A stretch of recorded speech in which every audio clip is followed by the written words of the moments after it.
అనగనగా ఒక చిన్న పట్టణంలో మాధవ్ అనే యువకుడు ఉండేవాడు.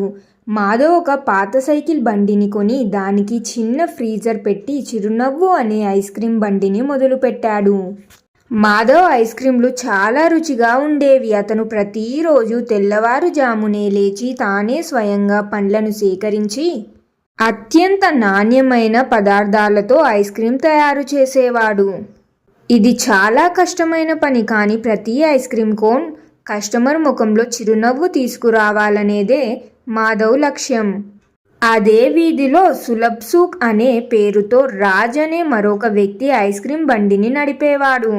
రాజ్ ఏమాత్రం కష్టపడకుండా ఫ్యాక్టరీలో తయారైన చౌకైన ఐస్ క్రీం ప్యాకెట్లను కొని అమ్ముతుండేవాడు. మాధవ్ కష్టపడి ఐస్ క్రీంను తయారు చేసినందున దాని రుచి అద్భుతంగా ఉండేది. వేసవిలో అధిక వేడి కారణంగా అతని ఫ్రీజర్ సరిగ్గా పనిచేయక కొన్నిసార్లు ఐస్ క్రీం కరిగిపోయేది. అతను తన బండిని చాలా దూరం లాక్కొని రోజంతా కష్టపడి కేవలం కొద్ది మందికే అమ్మేవాడు. రాజు మాత్రం చల్లటి నీడలో కూర్చొని తక్కువ ధరకే సులభంగా ఐస్ క్రీం అమ్మి సాయంత్రానికల్లా ఎక్కువ లాభాలు పొందేవాడు. రాజ్ మాధవ్ను చూసి నవ్వుతూ ఇలా చెప్పాడు, హహహ మాధవ్, ఇంత కష్టం ఎందుకు, సులభంగా డబ్బు సంపాదించవచ్చు కదా అని ఏలన చేసేవాడు. మాధవ్ నవ్వి ఇలా చెప్పాడు, హహ రాజ్, నేను నా ఐస్ క్రీంలో కేవలం పాలు చక్కెర మాత్రమే కలపడం లేదు. ప్రేమ, శ్రద్ధ మరియు నిజాయితీ, దానితో కూడిన శ్రమను కూడా కలుపుతున్నాను.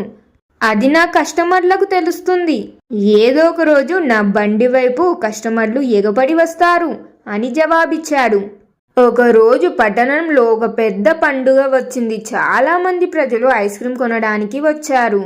రాజ్ బండి దగ్గర రద్దీ పెరిగింది. కానీ ప్రజలు తమ ఐస్ క్రీంను ఒకసారి తిని ఇది అంత రుచిగా లేదు, కేవలం కృత్రిమ రుచి మాత్రమే ఉంది, అనగా ఆర్టిఫిషియల్ ఫ్లేవర్ మాత్రమే ఉంది అని అసంతృప్తిగా మాట్లాడడం మొదలుపెట్టారు. చాలామంది కొద్దిగా ఐస్ క్రీం తిని మిగిలిన ఐస్ క్రీంను కింద పారేశారు. దానితో కస్టమర్లు ఇక్కడ ఐస్ క్రీం బాగలేదని వెళ్ళడం ఆపేశారు. అదే సమయంలో మాధవ్ బండి దగ్గర కొద్దిమంది కస్టమర్లు ఉన్న వారు అతని మామిడి మధురి అనగా మ్యాంగో డిలైట్ ఐస్ క్రీం రుచిని తిని ఆనందంతో మునిగిపోయారు. ఒక కస్టమర్ తింటూ ఇలా చెప్పాడు, ఈ రుచిలో నిజమైన పండు యొక్క తాజాదనం ఉంది. దీనికోసం ఎంత కష్టపడ్డావో తెలుస్తుంది. అద్భుతం, ఇంకొకటి ఇవ్వు అని అన్నాడు. మెల్లగా ఒక్కొక్కరు రాజ్ బండిని వదిలి మాధవ్ బండి దగ్గరికి రావడం మొదలుపెట్టారు. మాధవ్ కష్టపడి తయారు చేసిన ఐస్ క్రీం రుచి కస్టమర్లకు నిజమైన అనుభూతిని ఇచ్చింది. ఆ రోజు సాయంత్రానికి మాధవ్ కష్టపడిన తన ఐస్ క్రీం మొత్తం అమ్ముడైపోయింది. కానీ రాజ్ యొక్క స్టాక్లో ఎక్కువ భాగం మిగిలిపోయింది. ఎందుకంటే తక్కువ నాణ్యత గల వస్తువులను కొనేందుకు ఎవ్వరు కూడా ముందుకు రాలేదు.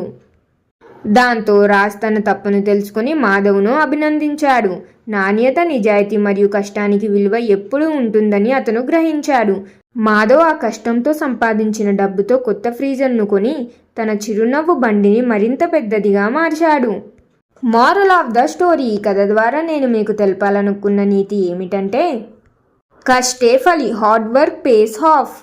మీరు నిజాయితీగా, శ్రద్ధగా మరియు నాణ్యతతో పనిచేసినప్పుడు ఆ శ్రమ యొక్క ఫలితం కొంచెం ఆలస్యమైనా అది చిరకాలం ఉంటుంది.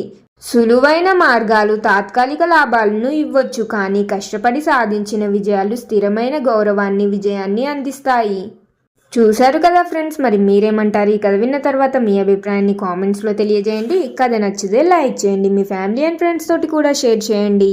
ఇంకెన్నో మంచి కథల కోసం ఇప్పుడు మన ఛానల్ని సబ్స్క్రైబ్ చేయండి. ఇంకొక మంచి కథతో మళ్ళీ కలుద్దాం. ధన్యవాదాలు.